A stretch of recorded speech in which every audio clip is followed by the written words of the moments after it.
Hi,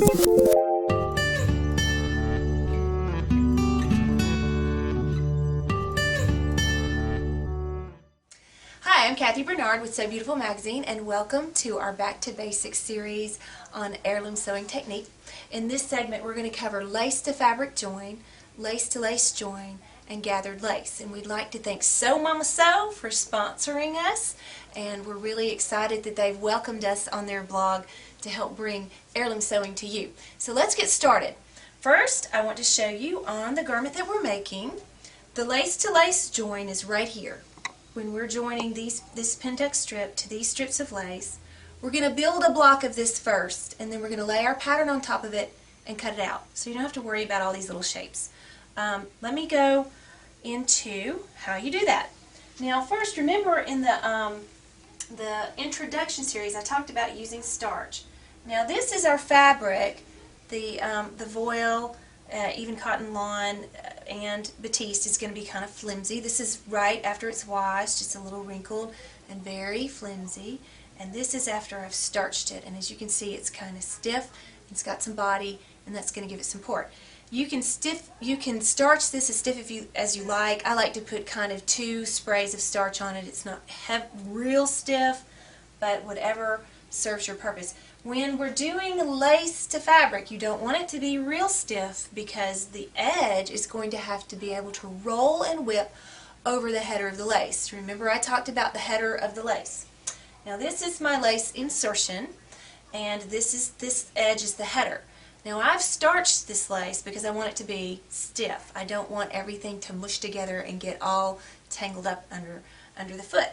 So to start with a lace to fabric join, what you need to do is, I'm looking at this lace to find the wrong side and the right side, and I believe this is my wrong side.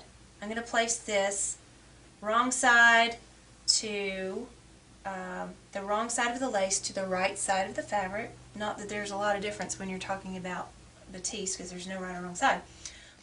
Okay, now that we're close up, right on the machine, you can see a little closer what I'm doing. Again, I've starched my lace insertion, and I've lightly starched my fabric, but you don't want it to be too heavy. We're going to roll and whip this edge over the header of the lace. Now I have the lace wrong side up on the right side of the fabric, because when we finish we're going to flip this over this way, and it's all going to be right side up. So we're going to place that right on top of the fabric, and you want to do it, you want to place the header of the lace about a scant 1/8 inch away from the raw edge of the fabric. And on cotton fabrics we use a tear. We tear the edge to keep it precisely on grain, and I've torn this edge to keep it on grain. Now I'm using an open toe foot so I can see what I'm doing. I've set my machine for a zigzag straight down the middle, not an overcast, but you can do what you want. It is set on a 2.0 length and a 3.0 width. Now you want a 3.0 width because you want it to, actually you want the needle to fall off the edge of the fabric so that it rolls it. If it goes into the fabric, then it's not really going to roll it over the edge and make a clean finish. You want your needle to stab right into the header of the edge of the lace, not really way over into this netting part, but right into the header. And so let me get this lined up. I want my needle to start on the other side, on the header side. So my needle's going to pierce the header right there. Actually, I'm going to start about 1 inch up because you don't want the end to fall into the throat plate. So we're going to lower that. I'm going to get started. And at first, these first couple of stitches might be a little wasteful because you've got to get yourself lined up. Now that I'm lined up, you'll see that my zigzag stitching is rolling and whipping that raw edge right into the header. Now if you feel comfortable, you could glue base this, but I'm just holding on to it and using my little skewer stick here so that I don't prick my finger. And I'm doing a nice little neat. Once that fabric edge starts rolling, you're just free to go. It's just going to automatically do it. And you see it's picking up all these little eyelashes where I've torn my fabric. Let me go on here a little bit longer and I'll show you how it turns out. after you press it, it's beautiful. You'll be so amazed in how easy this is. Now, this again is the part where you're going to be joining strips of pin-tucked fabric to strips of lace to create a piece of fabric from which you're going to cut your pattern. We've taken this to our blue board so that you can really see what's going on with the contrast of the background.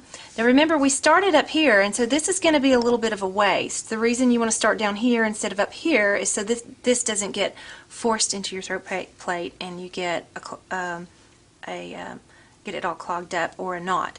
Now this is where our fabric has rolled and whipped right to the edge of our lace. So I've pressed it and turned it, and see how beautiful and neat that is? That's the front side. Let me show you the back side. This is our tiny, precise little seam. You can barely see that, but it's a strong seam because it's rolled and whipped with a zigzag. It's not a tight zigzag like a satin stitch, but it's a nice little kind of open zigzag, and it's just enough width to hit the header and go off the edge of the fabric 1/8 inch away. So when I pressed this, I was careful not to press it into the lace, but into the fabric, so that you get a nice, just a lace exposed. Your lace is going to be all exposed on this edge. So that's how to join lace to fabric.